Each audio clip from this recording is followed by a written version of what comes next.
Okay, everybody. I have something really cool to tell you about. If you haven't heard yet about Anchor, it's the easiest way to make a podcast. Let me explain here. It's free. There are creation tools that allow you to record and edit your podcast right from your phone or computer. Anchor will distribute your podcast for you so it can be heard on Spotify, Apple Podcasts, Stitcher, and more. You can make money from your podcast with no minimum listenership. It's everything you need to make a podcast in one single place. Now, the way that you can do this is you got to download the free Anchor app or go to anchor.fm, and then you can get started. It's really fun. We just switched over recently here at All Too Real 2, and I'm enjoying it so far. So be sure to check it out and let us know what you think.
Okay, everybody, welcome to the latest episode of All Too Real 2.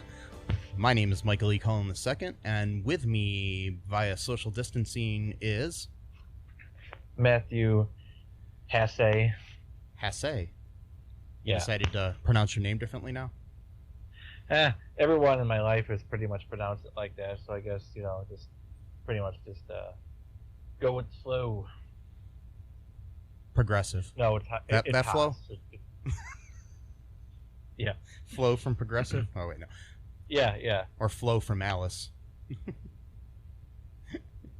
Sure. Kiss my grits. Anyways, so... Today, we had the great opportunity to talk to character actor Stuart Pankin, who is a very familiar face both on the big and the small screen. He's done a lot of theater as well. He's primarily a comic actor. He was nominated 5 times for the Cable Ace Award and a winner for HBO's award-winning series, Not Necessarily the News. He is well known for providing the voice of Earl Sinclair on the sitcom Dinosaurs, which was on in the 90s. It's one of my favorites from that time. He's which is coming to Disney Plus soon, by the way, so make sure you guys sign up for Disney Plus so you can watch that show. And Disney Plus does not sponsor us. I'm just saying that, so just want to make that clear. They don't sponsor us. If they want to, though, they can. Yeah, that'd be fine. Yeah, I'd be more than happy to let them. You can either pay us in cash or in Pop-Tarts, or half and half. Yes. Funny story, really quick, while we're on the subject of Pop-Tarts. I went to a different Walmart today than I normally go to after I went to the doctor's, because I had some back problems. Mm-hmm. So I went to the doctor's and I went to the Walmart. I could not find the Pop-Tarts. Really? I wanted to buy some Pop-Tarts. I was having a crave for them, and I even asked where they were, and nobody knew because they just remodeled the store. So. Oh, jeez. Yeah, nobody knew where the Pop-Tarts were. They're normally down the breakfast cereal aisle, but they weren't there. That's sad. Yeah, so I just gave up, and I decided not to get Pop-Tarts. So, if anybody wants to send me Pop-Tarts, you can. Mm-hmm. If you can somehow email them to me, my email address is mike@cullenpark.com. I don't know if you can do that, though. Have they figured out that technology yet, Matt? No, not yet. Stephen Colbert tried to back in the early 2000s. He tried to push a piece of chocolate cake through the internet wires. It didn't work. Yeah, that's how much I know about technology. Internet wires. I don't know what else they call them. Internet wires. That makes internet sense. Wires. Sounds good. Yeah. And he couldn't do it. That was like 2005, 2006. So technology still has not furthered that much in the past 15, 14 years. So maybe in another 15 or 20, you might be able to push through a gummy bear, something small like that, but nothing, nothing substantial. Yeah. I mean, I'm waiting for the whole, Star Trek technology. Hopefully that'll happen someday. Anyways, before we die, I hope seriously that they could do stuff like that. Yeah. Like, even if it's in like the last few years of our lives, like that would be awesome. We could just beam to each other's houses and do our podcast. Yeah. Yeah. That would be sweet. So anyways, back to Stuart. We're going to be doing a podcast for the next 30 years. Yes, we are. Maybe. If we're still popular and alive, it'll work. Yeah. Yeah. Hey, that would be like 10,000 episodes, and I hope we're still doing it then. So, anyways, Stuart Pankin, back to him. He's a great character actor. He was in a movie we covered in a previous episode of our show, Honey, We Shrunk Ourselves, which he was great in that. He's been in he's done voices for Animaniacs, Batman, Superman, Aladdin, Lilo and Stitch, and Darkwing Duck. He's been in a lot of things, and like I said, you'd know him if you saw him, and such a great guy. It was a great interview that we did, and anything you want to say about it, Matt?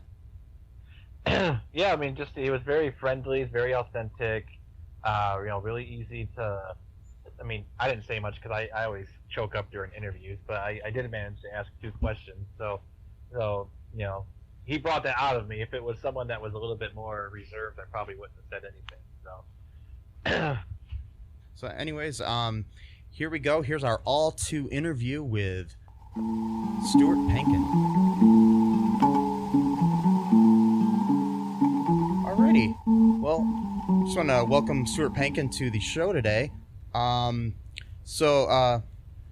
Stuart, how are things going for you with all the craziness in the world right now?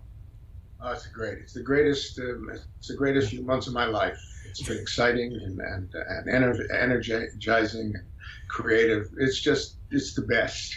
Well, that's good. I wish we had this pandemic a lot earlier.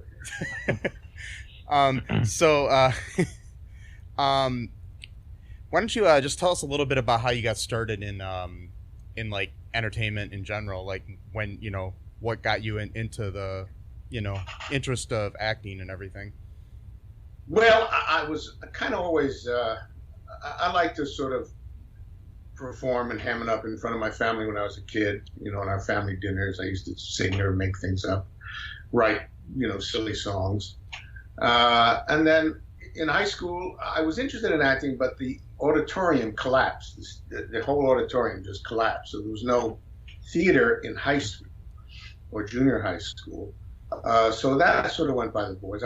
I ended up wanting to be a psychology major in college. So that's what I signed up for. But when that first play, the audition call came out, and I had to walk across this literally dark, lonely campus to go to the building where they were auditioning, I knew that was it. I knew that I wanted to be in some form of show business. And the director and my teacher, and later became my dear friend until he died, Dave Brubaker at college, was just captivating. He was charismatic. So that helped me, besides the ego of most actors who want to perform. That sort of sealed the deal about me being in showbiz. So started in college, really. That's cool. What was I don't know, so far, like, what has been your favorite thing to perform in? Plays. My favorite thing has always been, and probably continues to be, theater. I mean, I got a master's degree from Columbia University in theater, Master of Fine Arts.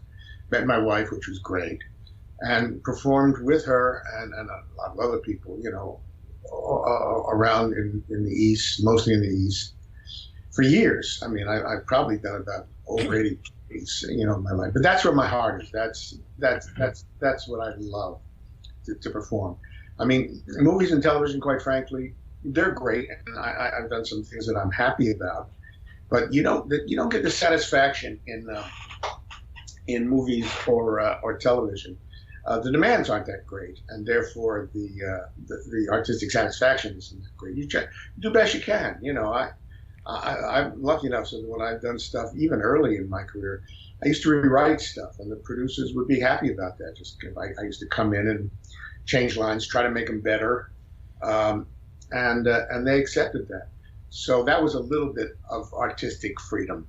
But if you want to ask specifically about things that I remember or that I like doing in film, is that what you want? Oh no, it's anything's fine.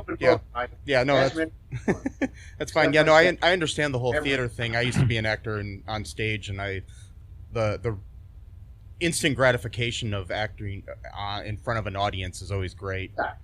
The best. Hey folks, this is Michael E. Cullen II from the podcast that you're listening to right now, along with Matthew Haas. We just wanted to tell you about our great podcast called Super. It's called All Too Real. And on that show, what do we do, Matt? We watch biopics, and then we talk about whether or not the movie matched up with the real story or not. So it was a lot more exciting than that, though. Yeah, so we analyze the real story and the real story. Get it? Get it? Real. Yeah, they're spelled differently, folks. You can guess which one I said which way. Anyways, so sometimes we have guests, sometimes we don't. But we talk about great movies like Shattered Glass and The Social Network and Futile and Stupid Gesture, among others. Those are some of the ones that we've covered so far, and we're going to cover a lot more. So please subscribe on Stitcher, Apple Podcasts, Google Podcasts, wherever you find your great, fun podcasts. And be sure to share it with your friends. Do it. And make sure you're not afraid to get all too real. Bye-bye. As far as film and TV go, how did you get into film and TV? Well, the old joke is that when you're in New York, you're always saying to yourself and your friends, "How can I get to California? Because it's hard to make a living in New York as an actor. Certainly back in the ancient days, in the 1700s, 1800s, when I was and then when you get to California, the joke is, "How can I get back to New York? How can I get back on stage?" I started. I was in actually the New York premiere of Joseph and the Amazing Technicolor Dreamcoat at the Brooklyn Academy, and the call went out for a heavyweight actor, a young, hefty guy, for a thing called the San Pedro Bums, which was Aaron Spelling's first and last attempt at hour-long comedy, and you didn't have to. I didn't have an agent at the time, but agents could submit you in New York. You can't do that in Los Angeles, but they could do it in New York. So they submitted me, and I got called in and auditioned, and they flew me out to California for a final audition. I got the job. So that's kind of how I got out to California. We kept our apartment in New York for a long time, not knowing what was going to happen. When that show ended, after about 10 episodes, Universal signed me to a holding deal, which meant they give you very little money, but you couldn't do anything for anybody else for a year, But and you had to work for Universal. You had to do a pilot for them, or if there was guests, you had to work for them. And I did that. I just sat around for a long time, and did very little. I did a pilot for them, which was my responsibility. It was a pilot of Car Wash. If you remember the movie Car Wash, we did a pilot of Car Wash. Jenny Aiello was in it, and I don't remember. If you can look it up, Shirley Ralph, who has now become, quite the actress. And that came and went. And when the deal was over, I sort of, struggled around, took unemployment, and did whatever I could, guest spots and commercials, until Not Necessarily News happened in '82. And after that, things started to roll along once people knew who I was. So that's the story of how I got into film. Yeah, I remember. I was real young when not necessarily the news came out, but I remember. Yeah, Mike. yeah, but I actually remember watching it when I was a kid. So yeah, that was like my first experience seeing you, of course.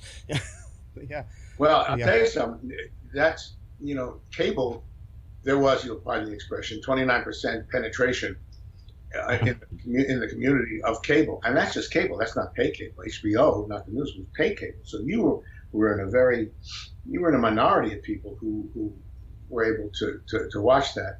And the nice thing about cable was that even though it grew slowly and slowly and slowly, there was a National Cable Television Association, which was very nice to we cable actors. I mean, there was an awards, and they sent you around the country. It was very nice. So it made it seem less than just a weak stepsister of an entertainment entity. And then cable, of course, became pretty good. Yeah, pretty powerful. Yeah, I do remember watching it like as a kid. I don't remember much of it because I was pretty young, like I said. But I just remember because we had HBO and I would watch anything on there. So it was just great. Well, YouTube. Yeah, a lot of those episodes are on YouTube. Yeah, I've actually watched a couple over the last couple of days, a couple of the sketches and stuff on there. That was pretty good. It still holds up, some of it. I don't know, I'm trying to think. One of the major things that I think everybody would wonder is, like, what advice would you give to anybody who's like thinking of pursuing a career in acting? They're idiots. I mean, there's 95+% unemployment. Yeah. In Screen Actors Guild. I mean, if somebody wants to be an actor like I was when I was a kid, but this was a long time ago, you can't say, if you want to be an actor, you're going to be an actor. Nobody's going to talk you out of it. But the facts are that there's a tremendous amount of people not working, in show business, and theater's even worse because you just can't make a living in theater unless you're a major star and you do Broadway shows and you get, millions of dollars. So if somebody says, I want to be an actor, I've done it in the past. I've said, look, in the old days, it shows how old I am, go to Backstage, go to showbiz sites, get classes, try to take classes. Some unscrupulous casting directors used to pay, get actors to pay for classes, and that was very controversial because that's not good. Because we don't know why that's not good. Yeah. But that's what I would say. That's what I would say to people, because not necessarily that you learn how to act good, but you meet people, and that's the name of the game in showbiz evolution. You have to meet people, like joining theater clubs. It's not that easy, but join a theater club. You join a theater club, you're going to meet a bunch of actors. They're going to give you information. So that's what I would tell people. Join. And you can also audition for. Agents have auditions. Agents have audition moments where a lot of people go in and they read, and then if they're interested in you, they'll sign you, which is a legitimate thing to do. But that's what I would tell people. I mean, you can't talk them out of them, and you can't talk people out of wanting to be show. I would say take classes, audition, and try to meet people. Yeah, it's all about probably blackmail. Oh, blackmail. Blackmail. Yeah. If you have something on Michael Eisner, you probably just shoot him. So yeah. Previously on our show, we actually covered Honey, We Shrunk Ourselves, because we do a lot of direct-to-video sequel reviews, and yeah, I did. That's actually one of the few. I would have talked to you. Yeah. I that was a while ago. It was like when we first started, so it was a couple years ago, and I would say it's actually one of the better direct-to-video sequels that we've covered. I think it was the first. It was the first direct made-for-video movie. It was actually It was the first one that was designed to go direct to video. Oh wow! And Dean Cundy, who was Steven Spielberg's cinematographer for years, he directed. I mean, this is and he had his crew. This was a really good set of people to put this movie together. And Rick was great and all that stuff. Oh yeah, I'm glad to see he's like possibly coming back as an actor now. Yeah, I know. Ryan Reynolds has got him out of the. Yeah. Well, even when I knew him and worked with, his wife had died, and he wanted to be a father. He just wanted to spend times with his kids. He didn't want his kids to be showbiz widows. That's admirable. Now his kids are probably, older and independent. I'm glad he's coming back. He's a really nice guy.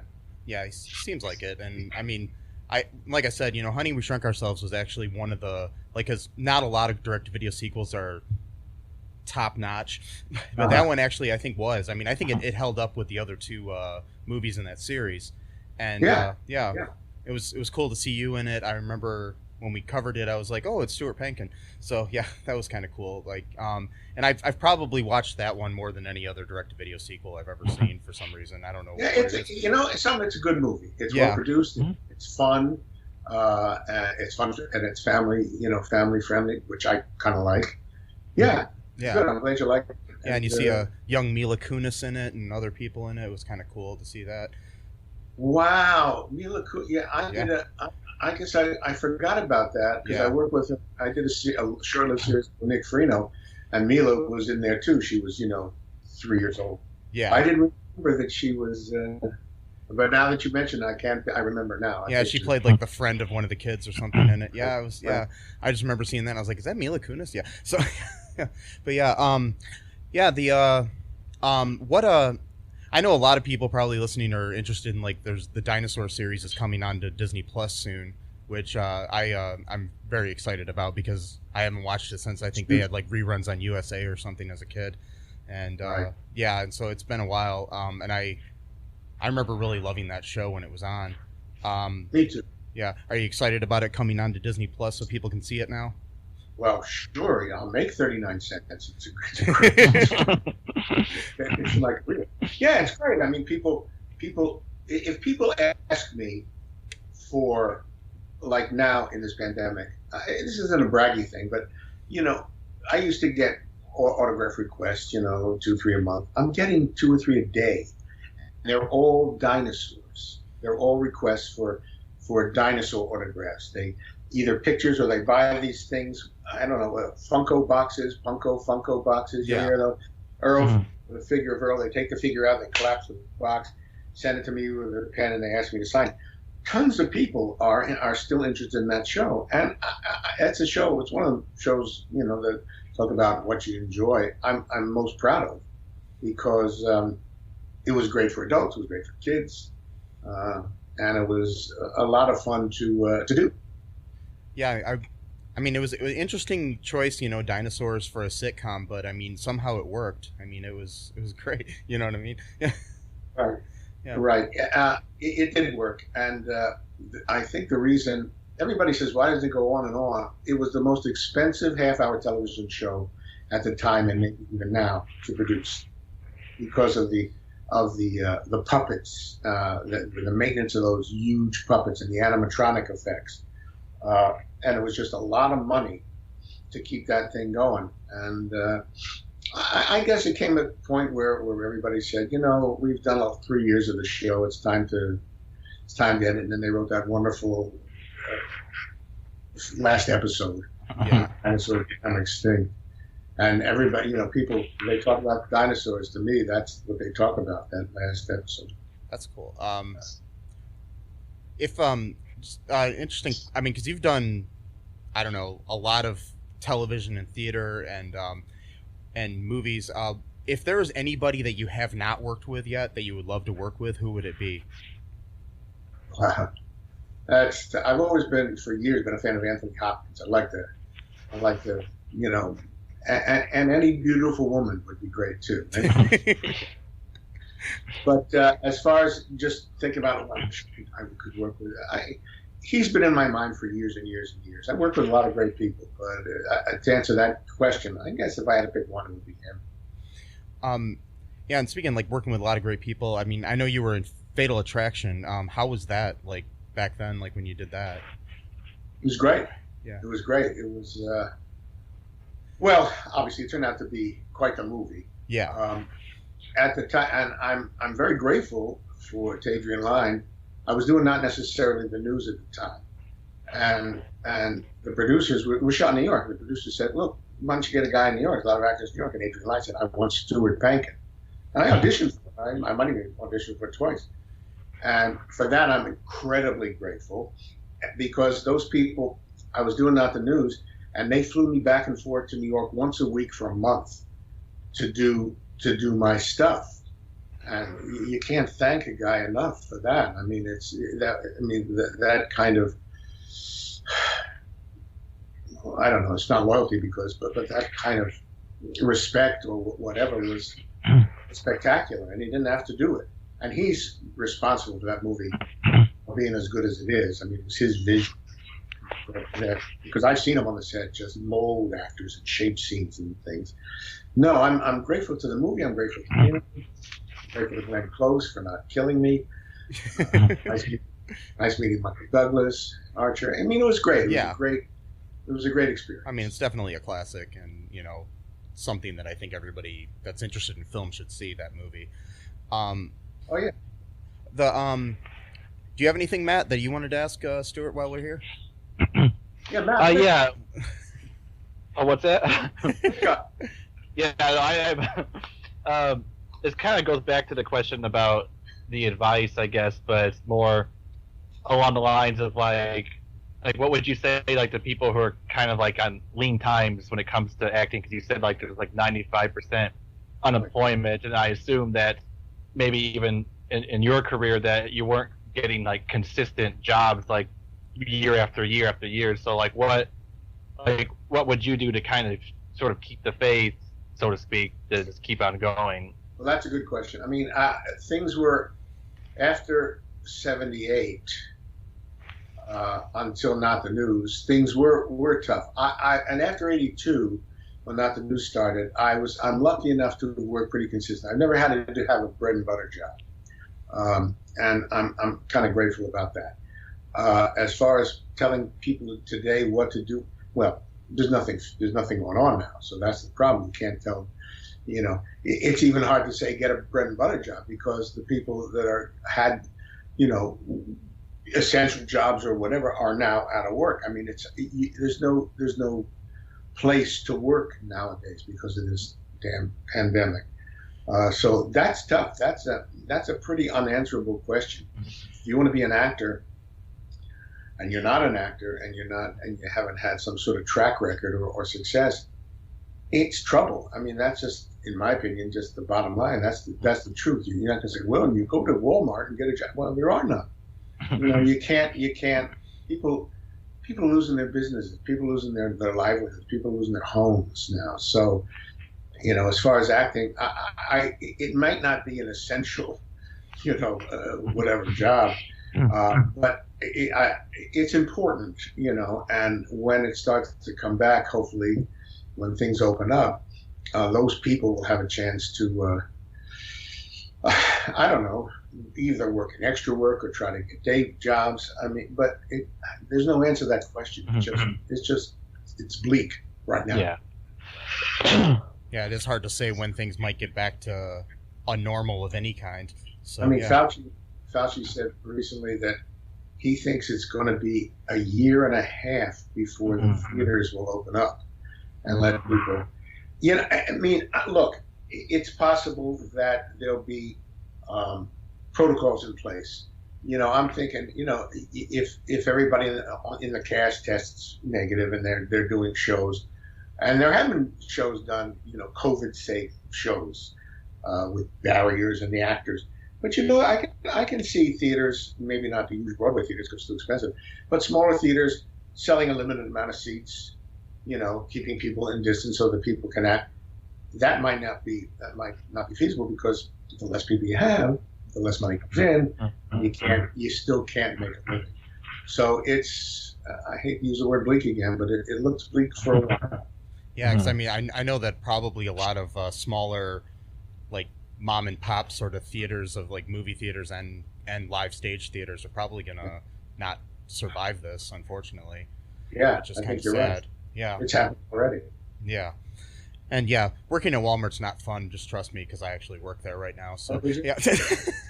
Yeah. My sister-in-law works at Walmart. She's happy to have a job. I'm happy to have the job there that I have right now because at least, because I need something to pay my rent. So, yeah, but nothing against it, it's just I've been there 10 years, so yeah. But I still make films in the side, so it's and do this podcast, so at least I have something that I enjoy doing on besides. I mean, so. that's the way to go nowadays. I mean, people are coming up with incredibly creative ways to use podcasts and Zoom and putting in, to me, unbelievably complex people together, large cast to do musicals and sing and play. I mean, people. It's I think as a group, as a species, we need to be creative. I mean, if you're an actor or musician, you need to do something. You can't sit, and that's fostering the Zoom things and the people playing guitars and people singing, people making up COVID songs. I mean, we all have to do that, and if you can, like this, this is a great thing. I mean, there are times if I wasn't so ancient and near death, I would look into something like this.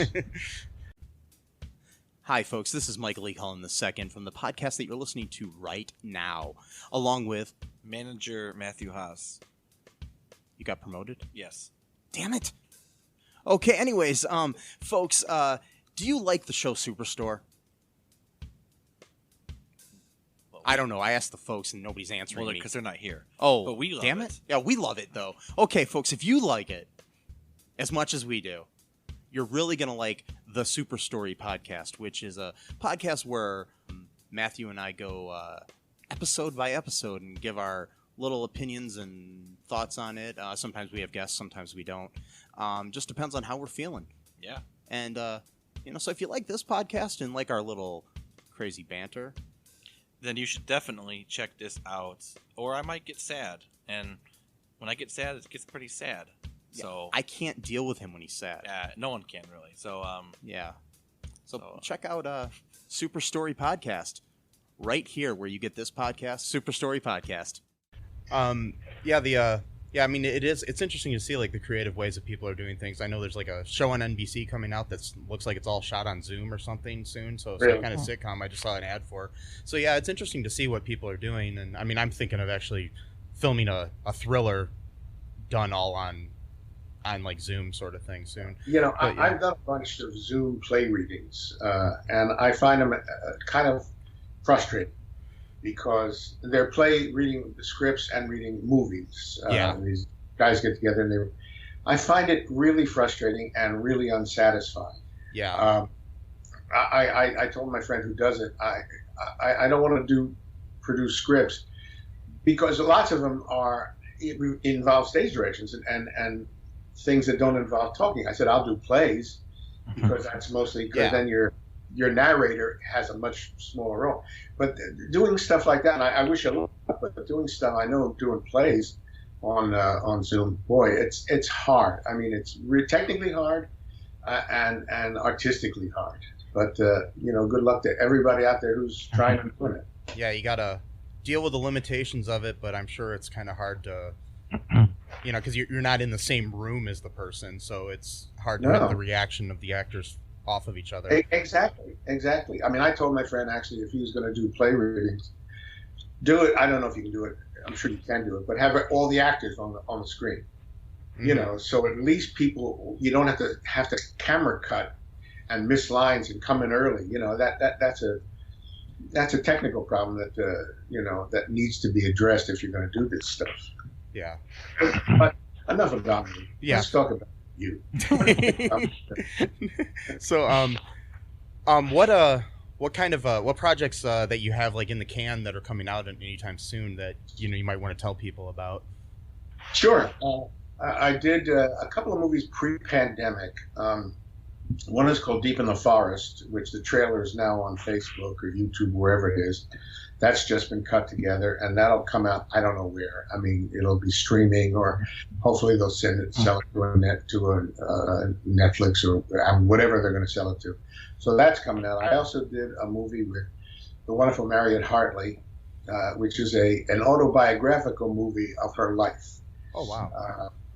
And we got that in the can just before the pandemic broke. So those things I'm not sure what's happening with that. But those are two things that are, that are coming out. That's awesome. Yeah, I can't wait to see those. I mean, that Mariette Hartley one seems interesting. I mean, yeah. Done it though, Yeah. and I haven't seen any of that. I've seen some of the footage of the other one, but not, yeah, they're cutting it together. It's kind of her life with her husband Jerry Soroka, who's a dear old friend of mine, and a very funny guy, and I'm wishing them the best for that because she is a sweetheart. She just. Yeah, I hadn't thought about her in a little bit here, but yeah, that's cool. Yeah, I love her as an actress and everything. So. Yeah, she's great. What would be like the anything else you want to talk about while we're here? Just anything on your mind just before we end this. Well, I got a stiff elbow here. If anybody can help me with that, maybe somebody's listening. We talked about we talked about lots of stuff. I mean, we can talk about individual products, productions, but people can find that on IMDb if they're interested in me. Yeah. There's nothing. I've told you what's coming up. I told you what I did. Yeah. I've been doing it. Just making years, sure. So. Yeah, it's. I mean, what about any go ahead. hobbies? Do you have any hobbies outside of? Used to play golf. And but that hasn't happened in a while. And I used to just sort of like memorize Shakespeare stuff just for fun, just to keep my mind going. Haven't done that in a while. And line dancing. I do that all the time. No, I don't. Line dancing. But that's it. That's my life. That's cool. How have you been keeping yourself occupied during the pandemic? I mean, anything like just watching TV and stuff, or like everybody else? I'm watching TV. I'm happy to do stuff like this when people ask me. Yeah. You go out and mail the mail. That's a big day for us. Going out and mail the mail, pick up groceries, putting in an order at Ralph's, picking up groceries. These are big days. Big, exciting thing. No, I have friends who haven't been out of the house in 6 months. I mean, literally haven't been out of the house in 6 months. We have been. Not a lot. My wife actually just went down to a supermarket the other day. She hadn't been out for 6 months. She says, "I just got to do it." She goes early when it's kind of empty, and she loved it. I mean, it was like she went to Paris or something. Yeah. to go to a food store. But I stay in a lot. I watch some TV, I read the paper.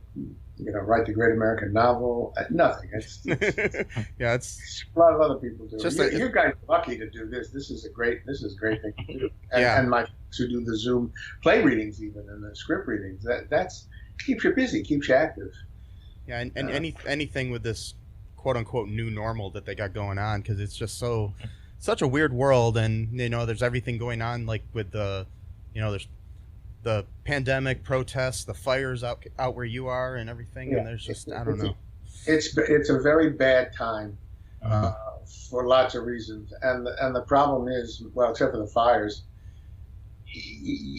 there's no end in sight. There's no light at the end of the tunnel, and that's the problem, because information changes every day, and nobody knows anything. Things change. Oh, you can do this. Oh, you shouldn't do that. Oh, you can do that. So people are not only confused but frustrated and needing information. What's safe, what's not safe. I mean, the mask industry. If I 6 months ago, if I'd invested in the mask industry, I'd be a millionaire. Yeah. Because that's a whole new thing now that's coming out. You can't swing a dead cat, probably from COVID, and not see somebody trying to study it. Probably trying to say some new PPE, some new mask, some new device to keep yourself safe. That's another thing people don't know. I'm not going to buy anything that's not tested. They have these lists of things that say, "Oh, it's the greatest mask I ever used," or "Oh, it's the greatest sanitizer I ever used." I said, I don't care what you think. I want to know from the manufacturers: is it safe? Does it prevent you from COVID? Does it kill COVID? Yeah. I was at the dentist the other day, another big day, and I saw that they had wipes. And I said, can I buy one of those? Does it kill COVID? He said, yeah. So at least I trust that. But, people don't know anything. And the information is so scattered and false sometimes. It's just a very frustrating time. I mean, and with the protests and the fires, to add to that, it's just, wow. Yeah. It's a crazy year, and hopefully it gets better within the next year or two at least. And yeah. And where can people find you online if they wanted to look you up or anything? Well, I don't have a website. I mean, they can go to Facebook, look me up there. IMDb, which is, I don't know if anybody knows what that is. We do, but yeah, they can certainly find me on that and see what's going on, see what I've done, see what's coming up. And that's it. I guess I have a Twitter account. My daughter-in-law forced me to have one. I don't know. I never look at it. I don't know how to work it. Instagram, all that other stuff, I don't know. Okay. Yeah, and I barely use any of that stuff myself. I mean, once in a while, just mainly Facebook with me, but beyond that, I kind of don't even understand why we have all these different things. So, I'm very proud that I'm here on Skype. I mean, a couple of weeks ago, I didn't know what that was. Yeah, I'm trying to figure out how to use Zoom. I haven't used that yet, so Skype is the first thing. And I know. Yeah. Yeah. I know you do. I'll figure it out. I mean, I have to for some upcoming interviews, so definitely will. So we'll see how that goes. And yeah, but yeah, it was great talking to you. And you guys. Yeah, well, we'll try to have you back on sometime or something. And definitely, yeah, it was great. And anyways, thank you, I guess. Thanks a lot. Yeah, it was great. Thank you very much. It's always fun to do stuff like this. It's just you dig into your past and you say, "Oh yeah, I remember. I used to be in show business." So it's whatever happened before the pandemic. Yes. Yeah. Yep. Alrighty. And you have a great night. Thanks, guys. A pleasure talking. Thank you. Pleasure. Okay. That was a great interview. Hopefully you guys all enjoyed that. Any final thoughts here, Matt, before we wrap things up? No, just be gentle with yourselves. Be kind. Oh, I sound like Ellen now. No, be kind. Have fun. Don't let the bed bugs bite. All those things. Don't eat yellow snow. Yeah, that's true. Don't do that. Don't take wooden nickels. I never heard that one. Yeah, that's good advice. Why should you? I mean, no, a penny saved is a penny earned. Yeah, sure. Mm-hmm. Yeah. Look both ways before you cross the street. Yep. Always make sure to stop, even at a yield sign, because you never know if someone's gonna be, driving really fast. So you should just stop at a yield sign. Do they even have yield signs anymore or not? I'm not sure if they do that anymore, but I don't know. Since this pandemic started, I don't know what the world is like. Yeah. They might have got rid of things. Make sure to eat Pop-Tarts if you like Pop-Tarts. Yes. And if Kellogg's Pop-Tarts would like to sponsor our show, you can reach me at mike@cullenpark.com. Same thing with Disney Plus. If you would like to sponsor us, it's mike@cullenpark.com. Mm-hmm. Or if anybody would like to sponsor us, it's mike@cullenpark.com. Mm-hmm. If mike@cullenpark.com would like to sponsor, email mike@cullenpark.com. Wow, I might do that after the show. Wait, can you email yourself? Yeah. Yeah. I've done it. Okay. Yeah. Yeah, and I'll have listed in our show notes some links to some places you can help people out during the craziness that's going on in this world right now. Help people with Black Lives Matter issues, with the pandemic issues, many other issues that are going on in this crazy world of 2020 that we're living in. So make sure you look for those, and help if you can. If not, share them with people, and just be good to each other. Be excellent to each other, as Bill and Ted would say. Yeah. And exactly. Yes. And make sure, I think it's in October or something, check out Stuart Pankin's voice in Dinosaurs on Disney+. Yeah. Do it. Recommend that. And anyways, for now, bye-bye. Bye-bye. Thanks for listening to All Too Real 2 podcast, a Cullen Park production. Produced and edited by Michael E. Cullen II. Music by Matthew Hawes. Subscribe and share the show. Visit us at cullenpark.com.